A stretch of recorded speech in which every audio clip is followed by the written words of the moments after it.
Today on our show, more of the things that we love the most from 2015. That's right. Me and Marc are going to tell you our favorite top 5 movies of 2015, the year that was, even though we're now in 2016, the year that is. Stick around for the future where we talk about the past on this week's Fat Man on Batman. Yes.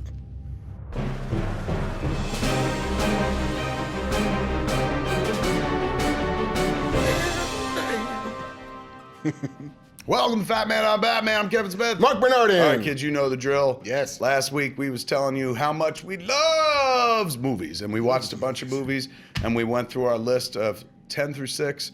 Now we're going to go through 5 through 1. There's a lot of math involved in these 2 episodes. I know. God. Bad idea, really. My bad. Ugh. Less math. Should be talking about things we love and not Math. So let's do that. Let's dive right into it, man. Okay. Mind you, again, we are not filmmakers. Well, one of us is. But as I say that, it stands. We are not filmmakers. A lot of people online have told me that. One of us does not get paid to make films. There you go. And the other is Marc Bernardin.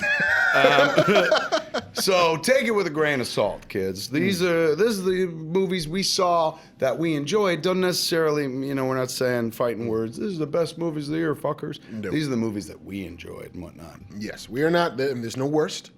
Yeah. I mean, there's stuff we didn't like, but they're not the worst movies, and we're not even going to talk about those. It's like fucking Why talk about those? T-ball. Everybody wins a trophy. Everybody gets on base. You know what? Making movies is not like curing cancer, but there's a level of difficulty involved, Totally. and it involves many craftspeople, men and women, behind the camera and in front of the camera and whatnot.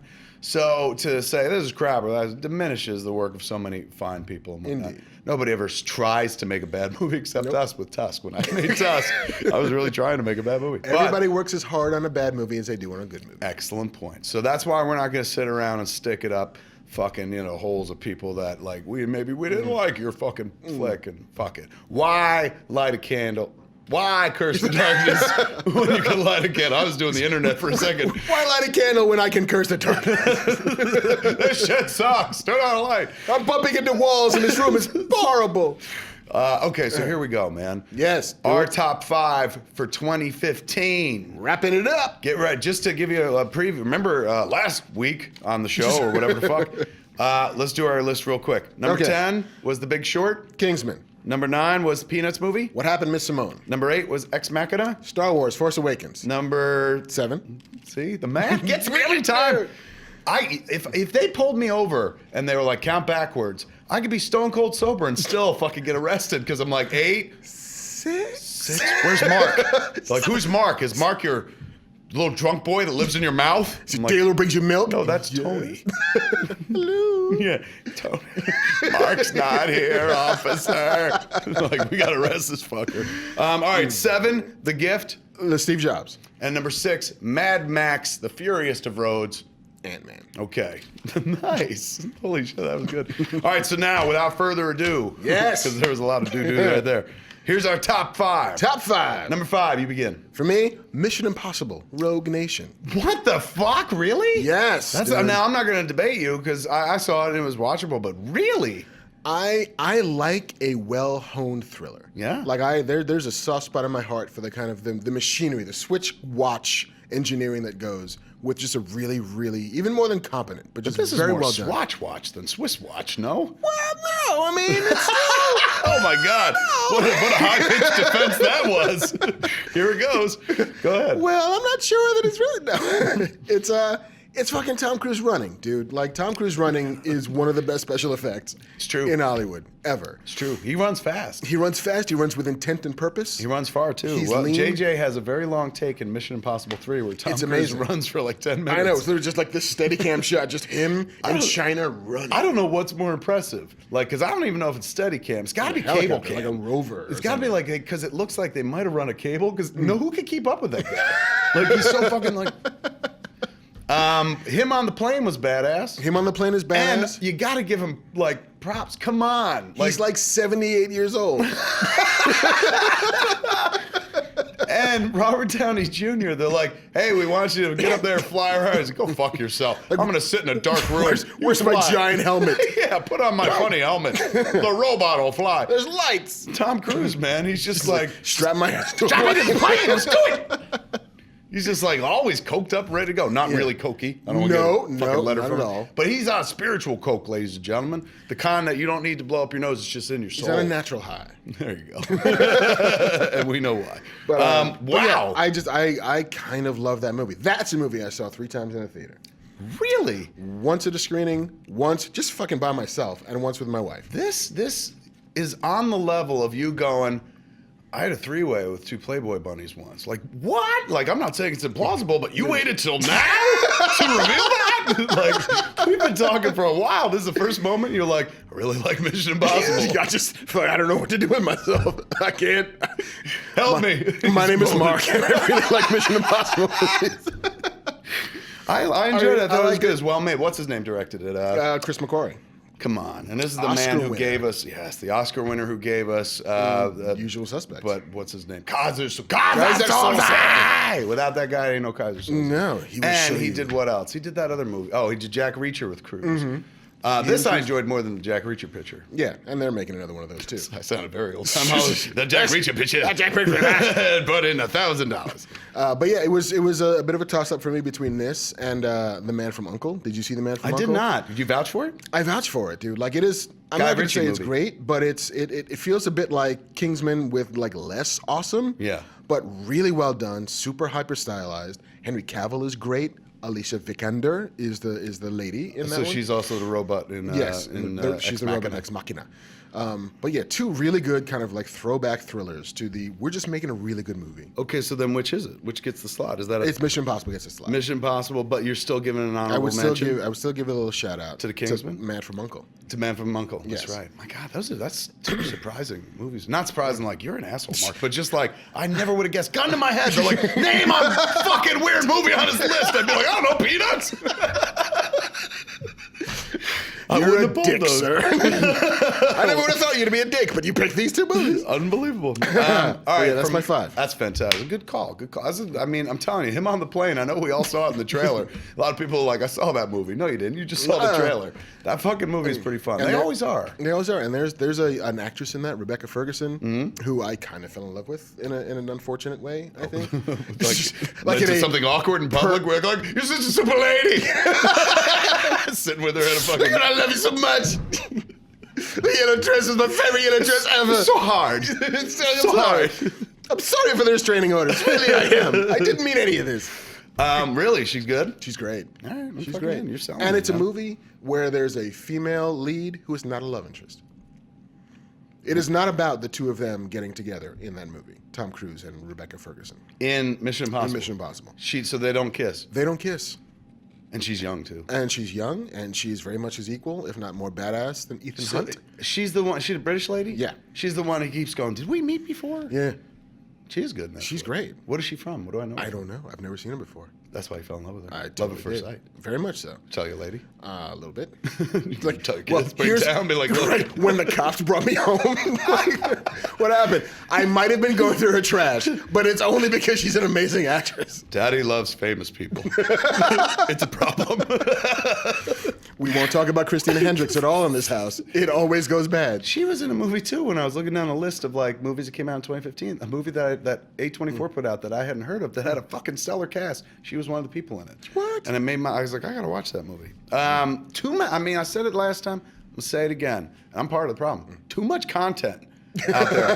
Who can sift through all this content, man? It's crazy. It's bananas. So that's my 5. My number 5 was Where to Invade Next. That is a classy choice, my friend. Thank you very much. You took care of the class last time. I was the ass. This time you are the ass, and I am the class. You are. Michael Moore is back, ladies and gentlemen. Some people out there are like, fuck that guy, you know, because they're conservative or whatever. Or they're just like, he's a loudmouth. He's a fat loudmouth. And we're already watching one fat loudmouth on this fucking show. And I like guns a lot. I forgot that there's a bunch of those people probably not wanting to watch it for that reason alone. Yeah, it's, Michael could be a very divisive figure. But I thought this documentary was wonderfully entertaining, as most of his stuff is. But also, like inspired. It's not an America bashing documentary. It's an America reminding documentary. The premise is, because I remember when I first heard of it, I was like, oh, it's a documentary about the war machine and blah, blah, blah. It's not that. He's like, America was built on conquering, fighting, or kingdoms are built by conquering other cultures and taking from them, blah, blah, blah, oil, whatever. He said, what if I went to other countries and fucking claimed good ideas for America? So he goes to a bunch of countries and deals with topical stuff. Like the first one is so low key, you're almost like, is this what it's going to be? And each issue gets a little deeper, but it's an important issue. It's about vacation time. And he sits down with two Italian people who go over all the paid vacation time, 12 weeks per year of paid vacation time they get. Plus, they talk to mothers who get 8 months paid maternity leave for every kid. Like the amount of time that goes into compensating employees in Italy.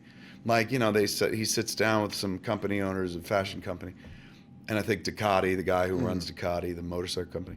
And the idea is like, you don't have to pay your workers' wages when they're on vacation. We don't do that in America. You go on vacation, you're fucked. Why do you do this? And they're just like, well, it's just better. Like, it makes happier employees and everyone's rest. Everybody needs a rest. And we're doing well. The owners say, why shouldn't they do well? And so he goes from country to country and starts like going, and he has a flag. He's like, I claim this idea for America. And, every one of them is a real like simple twist where you're like, you're kidding. Like, we're the last country in the world when it comes to this. Like, one of them was shocking. It was like us and one company, fucking way on the fringes company that didn't pay for college or something like that. Like, he goes to one country, Slovenia or something like that, and college is free for everybody. And when the government at one point tried to be like, you know what, never mind, you're going to start paying for college like the rest of the world. The students revolted and ousted their government and put a government in place where they're like, no worries, we got it. It's all on us. But the weird thing is you can go to this country as an American and get a full education. Like, yeah. I remember seeing online there was some list of the best like colleges and universities in the world and what they cost, comparatively speaking, and $2,000 to go to like Oxford or something nuts like that, or like the Sorbonne is bananas cheap. There was a guy in the documentary they had who went to UC Boulder, and he's like, I couldn't afford to do it anymore. I couldn't afford the loans. Like, I was priced out of my own school. He's going, but I came here and I'm getting a far better education. Class sizes are smaller. Like, it's nuts. So the whole movie is him going to foreign countries, taking really good ideas and going, we're claiming it for America. And then spoilers, at the end of the movie, almost every one of the ideas started in America. And you hear it throughout the doc. Like, every time he's sitting there talking to somebody, they're like, well, it's an American idea. And he kind of rolls over it, but it's brilliantly put together. By the end of the doc, it's not him going, why can't America be better? He's going like, America created this. And if you've been sitting here watching, going, how come we don't have it like that? Like, yes, that is the question. Why did we set the tone and then forget that tone? It's a wonderful piece, very moving, insanely moving, particularly when they talk about, was it Iceland? Or the first female like president or something like that? And then Reykjavik, Finland had the first. I think Finland had the first female president. Reykjavik had a financial crisis worse than the one in America. All the banks fucking failed, and Iceland was a very small country. There's one bank that didn't fail. It was a bank that was run by women. All the rest of them failed. And so they started asking a question of like, is it smarter to be a woman in the investment community because most guys are just like, I'm betting with my dick and blowing money or creating that housing crisis, market crisis. And in this country, that didn't happen in this one fucking bank. In fact, they prospered and shit. And when they talked to them, they were like, well, you just don't want to be that risky with other people's money. Like, sensible shit. Really, really good movie. Very moving. So worth your time. And if you're one of those people that's like, politics, not very political at all. This is a documentary about not just hope, but really it's like hope you remember that we are these people. So I enjoyed it. And again, it's not a flag waving in any direction in terms of like, it's not Democratic or Republican. I guess it's more Democratic. He's a fairly liberal guy. But you don't have to be a liberal to enjoy this documentary, is what I'm saying. You have to be a human being in America who just wants to see things be a little bit better. And I don't mean be a little bit better by shutting the fucking borders down and getting guns. I mean simple fucking ideas. Simple ideas treat people in a better way that creates a better fucking world. And not even pie in the sky, Tony Robbins, like, be positive. Like, dude, why wouldn't you pay somebody for maternity leave? You know what I'm saying? Like, it's kind of crazy. In any event, there it is. That's my number 5. Where to Invade Next by Michael Moore. Well done. Thank you. Now I want to see this movie. Okay. Number 4, man. 4. We're at number 4. The Martian. Oh, right on. Yes. I struggled whether to put that on the list. Go ahead. Did you? I kind of loved it. Like, it's so elementally simple. Like, it's very much like there's no antagonist. It's Robinson Crusoe on Mars. It's Robinson Crusoe on Mars. So it's just, it's we got to science the shit out of these problems. Here's a guy stuck on Mars, a botanist, naturally, because botany is the thing that you would need to survive on Mars. But astronaut on some, like, 200 years from now mission. Shit goes bad, things go awry. He's stuck on Mars by himself, has to survive for some 600 some odd days alone on Mars. It's just really, really, really well wrought. You know, I mean, Ridley Scott knows how to make a movie. He knows how to make a movie in which the screen feels bigger than it is. He knows how to make a movie about, he knows how to make science fiction. There's one movie with one moment in the movie with that lunar landscape, and he's got the Mars rover, and it's so vast. It's massive. And you get the idea of, like, Jesus Christ. It's Yeah. not like being lost in America or on Earth. It's like, you know, sooner or later you're bound to trip over something or somebody, as long as you're not in the ocean or the middle of the desert. It's just, you get the impression that, like, it's this. Yeah. Him Nothing alone but this. on a planet. And it totally works. And yeah. like Matty Damon, like, he carries this movie. It's his job Probably to be best the person. performance of the year, I'd say. Yeah, like, One of the best, if not the best. And think about it. He's got to carry the whole fucking movie on his pretty shoulders. much. I mean, there's, you know, guys back in NASA. There's a bunch of dudes in science labs sciencing things. But it's him. It's him by himself. And it's funny, and it's heartbreaking, and it's rousing, and it's scary, and it's all these things at once. And I just fucking loved it. I saw it by myself at a screening and cried. I think I teared up at the end, Yeah, too. because, like, the idea that this guy has been giving it his all for so long by himself, that when he finally, spoilers, makes it off of Mars, just that moment where he realizes that it's going to happen. Like, he's talking to people again. And his brain saved him. Yeah. He didn't punch anything to get there. No. There's no bad guy that had to be subdued. There was no, like, terrorist threat that had to be nullified. It's a guy had to figure out how to survive long enough for rescue to show up. It's got a good cast, too. It's got a Michael great Peña's also in that, isn't Michael Peña is, again, this year's MVP for me. It's true. It's Michael Peña, and it's the not Bryce Dallas Howard, but it's Jessica Chastain. Jessica Chastain, the other. Yeah. Chiwetel Ejiofor plays, like, the head of NASA's NASA thing. Kristen Wiig. Kristen Wiig, kind of wasted a Sue little bit. Storm. Sue Storm is in it. What's her as name? well. Kate Mara. Kate Mara. Who's just like, thank God I had this year, too. Yeah. Woo. And Jeff Daniels playing a wonderfully. Jeff Daniels playing, and Jeff Daniels as Jeff Daniels. Playing the same role he played in Jobs, I believe. Steve Pretty Jobs. much, just like the guy in a suit who tells you what you can't do, but pays for it when you decide to do it anyway. He's a good actor, though. He's a very good actor. All But yeah, I love right. that movie. All right. You convinced me, man. I sat there going, like, do I throw The Martian in my top 10? I enjoyed it, but then I really thought about it, and I was like, what do I remember other than, like, oh, Matt was really good. And, you know, there are things I remember, but it just didn't pop up on my top 10, but you made a good case for it, man. It is a wonderful movie. Check out The You Martian. should do that. Number 4 for me was Tomorrowland. Aww. I just lost the audience. Like, what? Who are you? didn't fucking put The Martian, but you put Tomorrowland? This is how I like my space movies, kids. Made up. None of this shit's real. Touch no a pin, science. Touch a pin and go to space. There's hope, not science. Yeah, and sometimes there's not hope either. If you talk to House, House gets in the movie and gives a monologue where you're like, boy, we are fucked up as a species. Thanks, House. I love this movie. I saw it. I didn't see it in the theaters. I saw it on a plane. And some people suggested that's why I liked it. Like, dude, you're trapped on a plane for 5 fucking hours. You gotta like it. And, maybe once, not twice, 3 times. I've seen it like 4 fucking times. Really fun flick. Different movie. I've not quite seen this film before. 2 central performances by female leads are exquisite. George Clooney is, let me see, more than welcome. I mean, is that really a fucking more than welcome? I like you, Clooney. You can stick around. Well, he doesn't. He's not the star. Like, they make you think like he's the star, and he's definitely in it, but he's not his more of a movie. supporting character. Yeah, it's not his movie, but he's welcome when he's in. You're like, oh my God, I fucking love George Clooney. Brad Bird, man, directed. Oh, God, Brad Bird directed, yes. the director of The Incredibles. And this movie, like everything Brad Bird does, very distinctive, its own beast. It didn't click with audiences, didn't work at the box office for some reason. But this is a movie for makers, for creative people. And I'm not saying if you're not creative, you won't get it. But if you're like an artist, this movie like fucking screams at you to be watched. And if you're an optimist or a humanist, movies. It's right up your alley as well. I can't really describe it without making it sound bad, but trust me, it's worth the ride. Just strap in. If you're not digging it by the hour mark, bail. But it's totally worth watching, man. And I felt bad for Brad Bird. This movie's so good. That's his name, right? Yeah.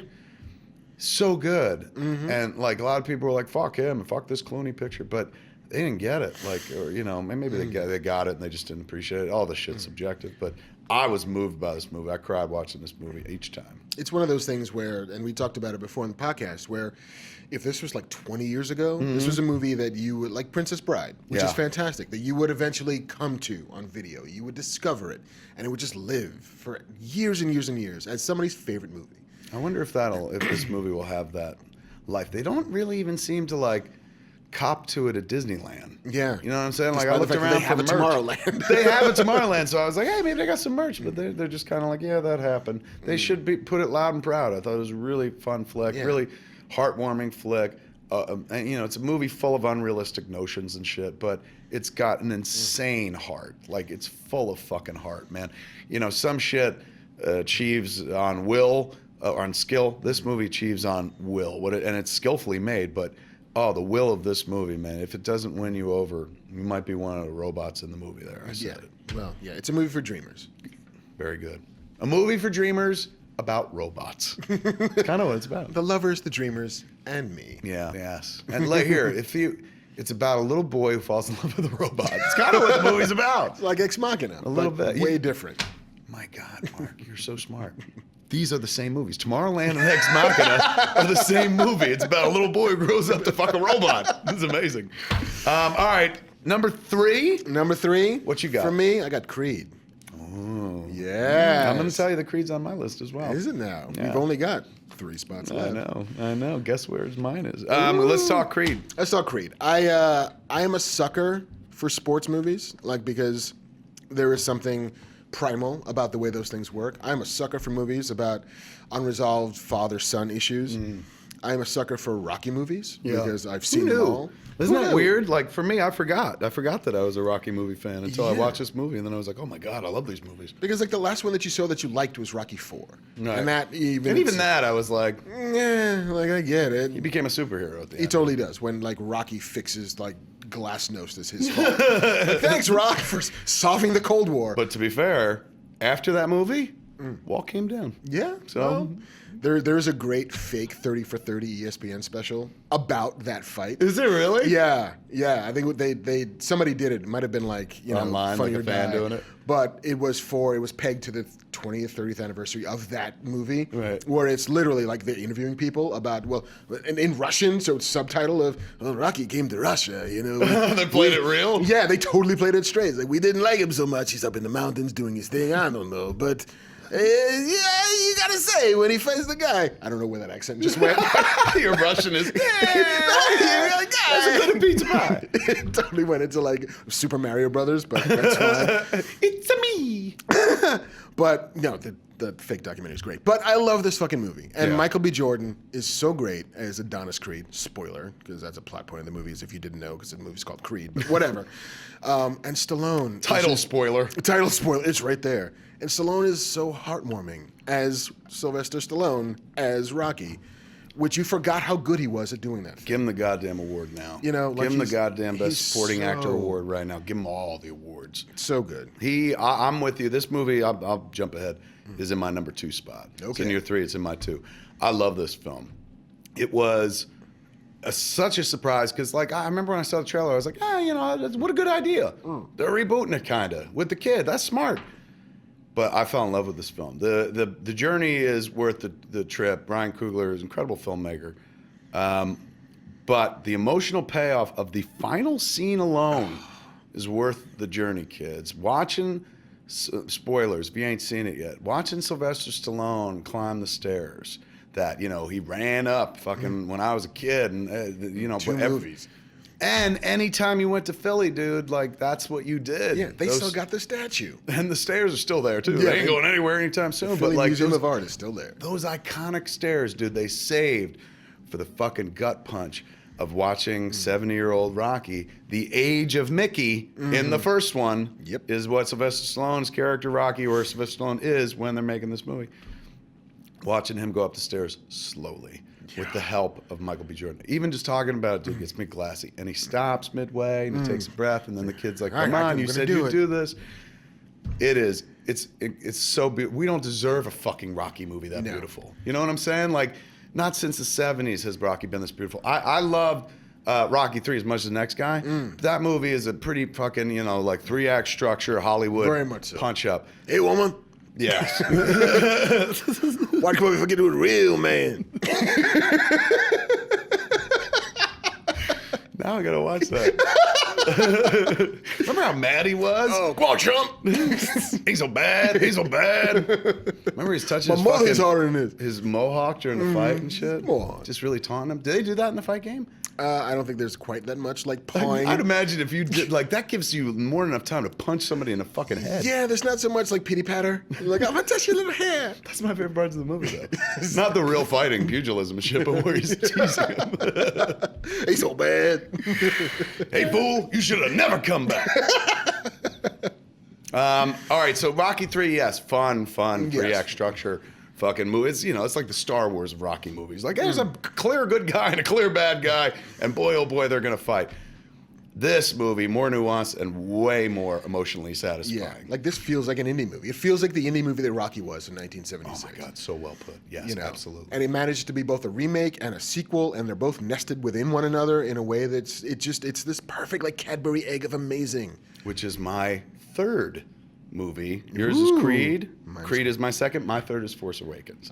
Which Creed and Force Awakens is a perfect double bill, man. You can send me, take fucking 12, 11-year-old me to the movie theater, drop me off, and I will just see those two movies all day long until you pick me up at midnight and shit like that. Those two movies bookend what I think is the year of the fan film. The year that we've seen films being made by people who grew up as fans of the source material, and we're seeing spokes being added to the wheel that are strong as the original spokes, if not stronger in some cases and whatnot. And watching like a mantle being passed down to now the fan is making the film, and it's as good as, you know, in some cases the source material. I as much as, I mean, I've gone on about Force Awakens for a long time on the previous show, so you know how I feel. Just watched it again for a third time recently. Sorry. Still holds up.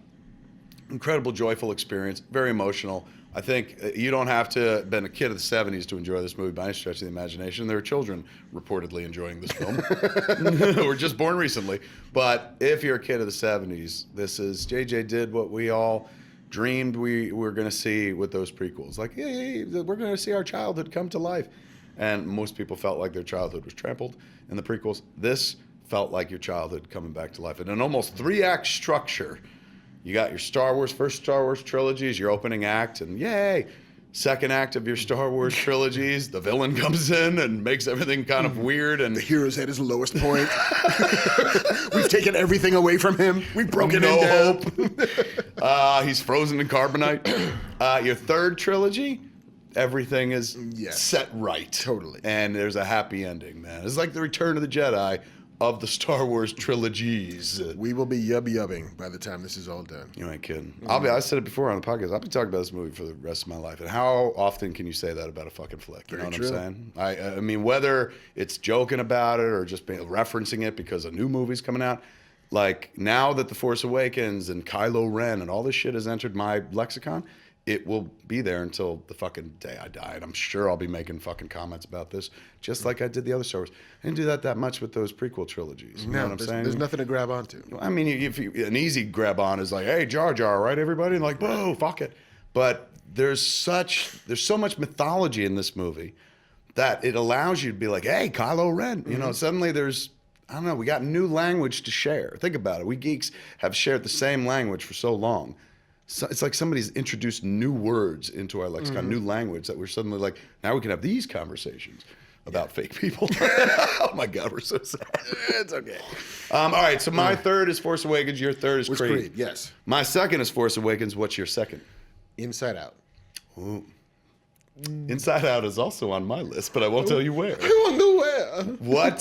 Tell me about it. Dude, it's fuck. Like we talked before about, being a dad, taking your kid to a movie, and sometimes we do this thing and we endure whatever the kid wants to see because sometimes they're not what we want them to be, and then sometimes you run Peanuts into a movie. thing. I like the Peanuts movie. I think you run into like Inside Out, which is this amazingly strong Pixar movie about this girl named Riley who is on the verge of puberty, verge of becoming a teenager, and the warring emotions within her that are sort of charting her course. And so most of the movies take place in her head, where it's joy and there's sadness and there's anger and there's the other one. Can't remember. What were the other ones? Joy, anger, sadness, fear. Fear. Bill Hader.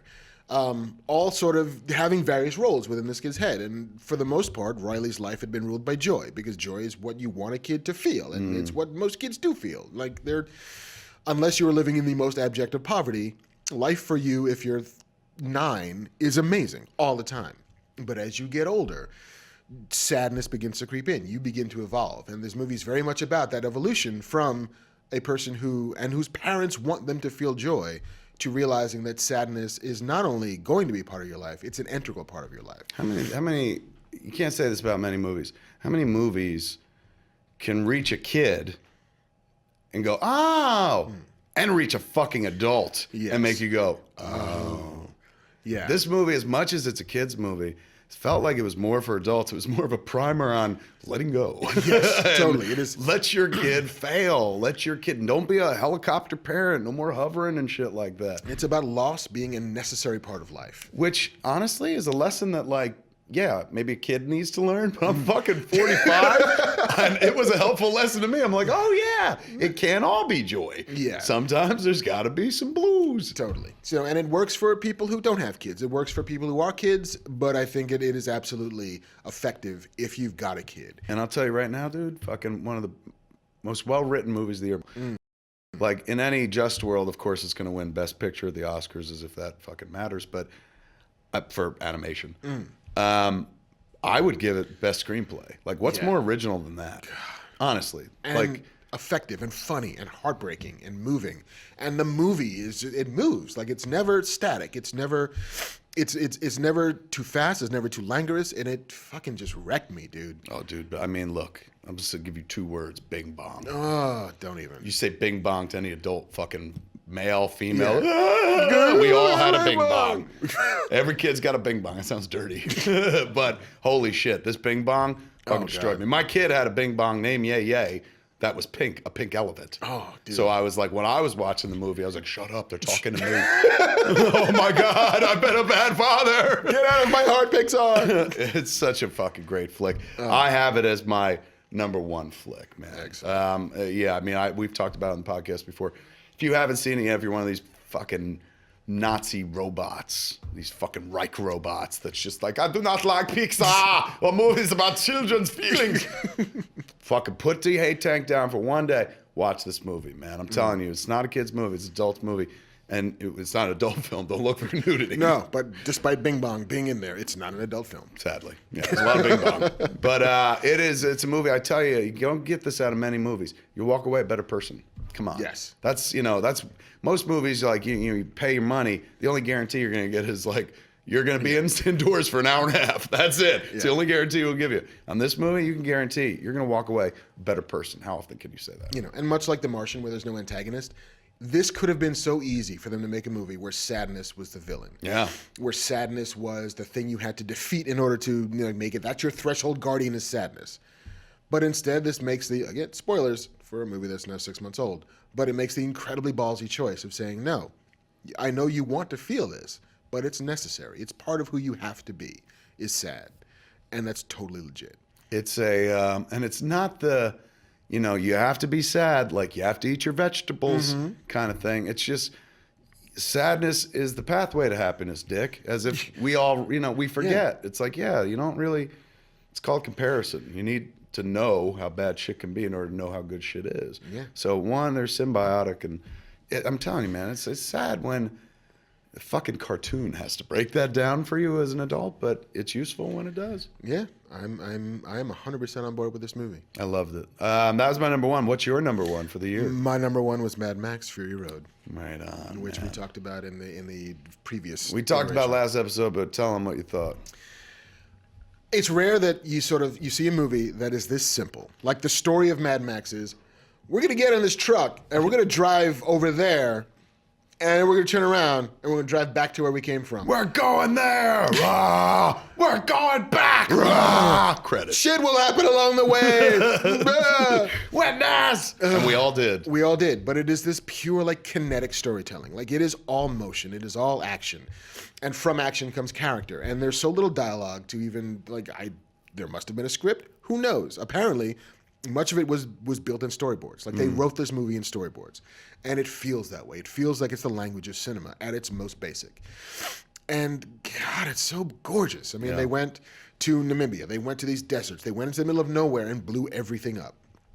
And it's a feminist movie in a way that does not at all beat itself over the head. It's called Mad Max, but it might as well be Furiosa, because it's very much about this woman who is a survivor. Mad Maxine, if you will. Mad Maxine. It's about, and we talked about this a lot with Jessica Jones.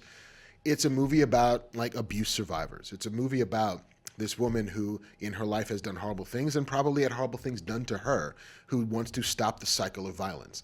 And by doing so, she's going to take these other women out from Imperial or what's-his-face's place. Immortan Joe. Do not become addicted to water, my friend. That was like, what a crimson notion.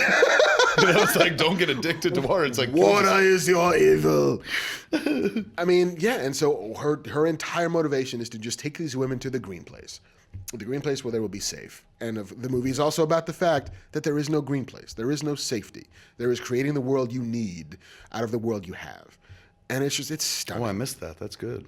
Yeah. God, this is why I like talking movies with you. You see everything.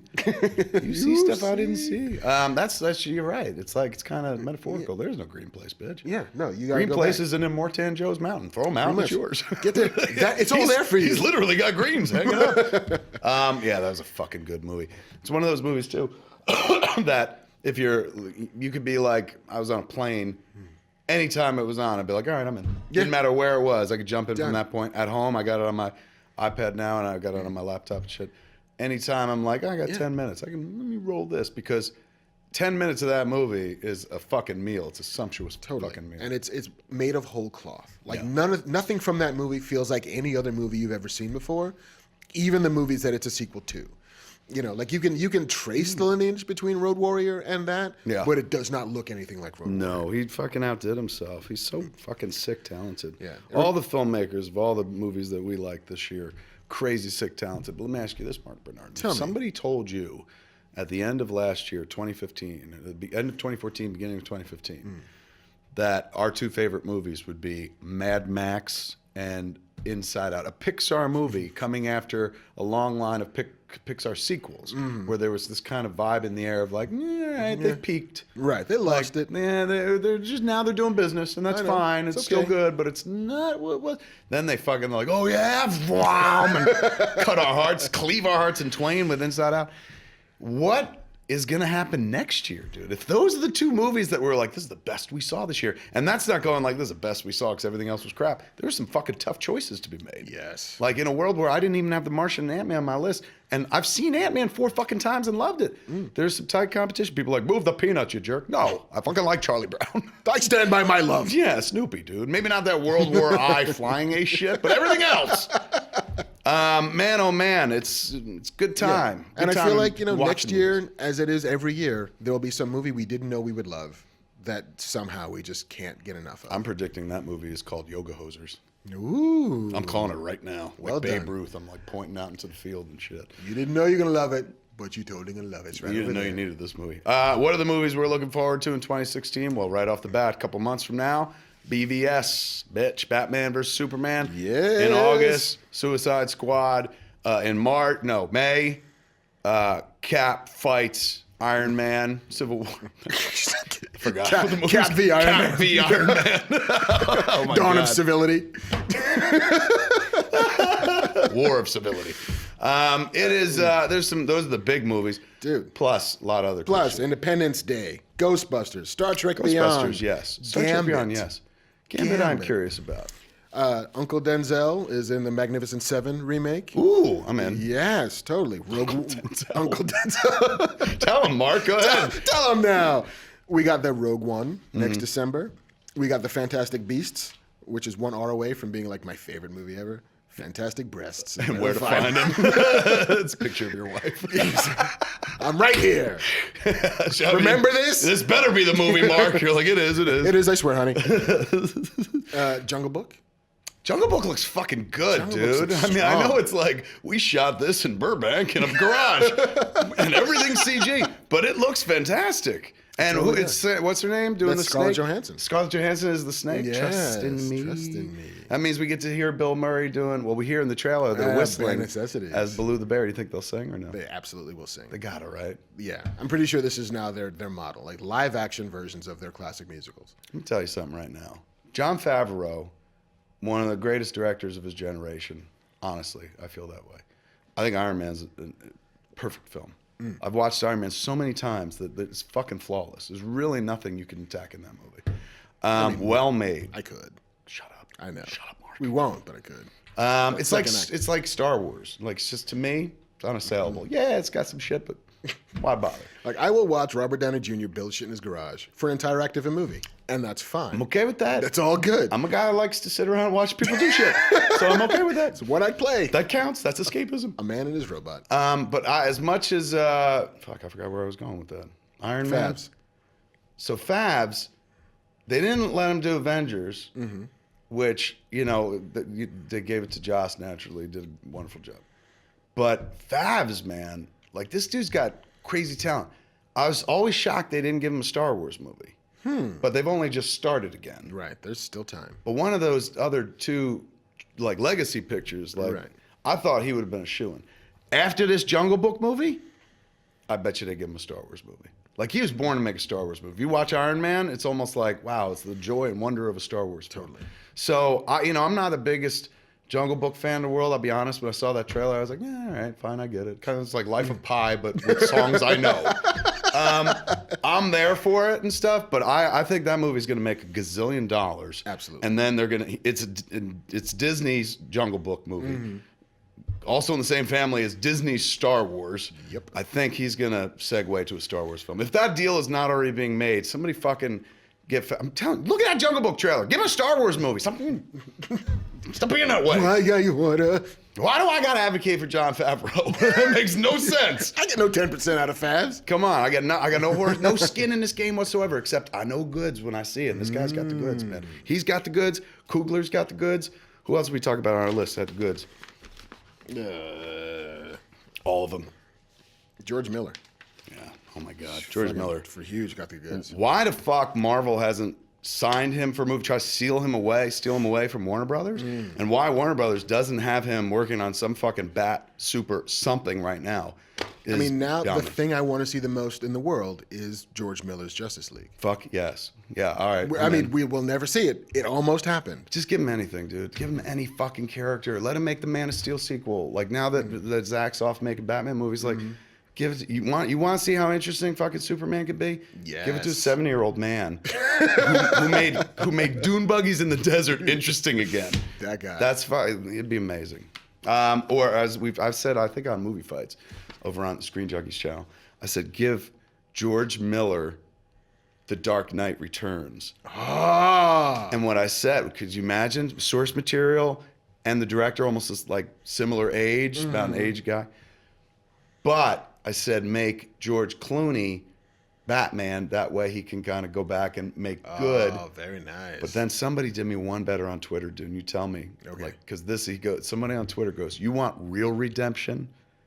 And I do. So I was like, "Yeah, Please. You want real redemption?" George Miller directs Dark Knight Returns, but it's not Clooney. Say I it. know. Say it. Mel Gibson. And, and God. right away I was like, I kind of chuckled, but I'm like, wow. I mean, when I saw Mel Gibson is in Expendables 3, like he's the big bad in Expendables 3. How is he? He's great. Jacked within an inch of his life. I know. He looks so amazing. I know, but But in that fictional world where George Miller is like, I'm directing Dark Knight Returns and like, man alive. could you? All right, so remove all the everything ick from the last 10 years. Just go back to Lethal Weapon 2.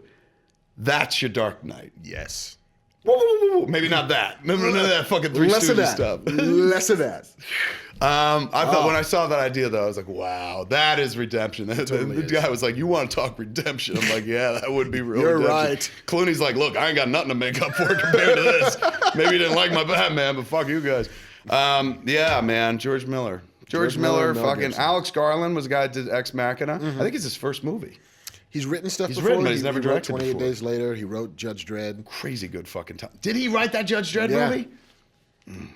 Get that motherfucker talented. Let's do our top 10 list real quick to recap Okay. as we finish our show. Number 10 for me was The Big Short. Wait a minute, hold on. Number 10 for My list Mark ran away. Where'd it was What happened to my things?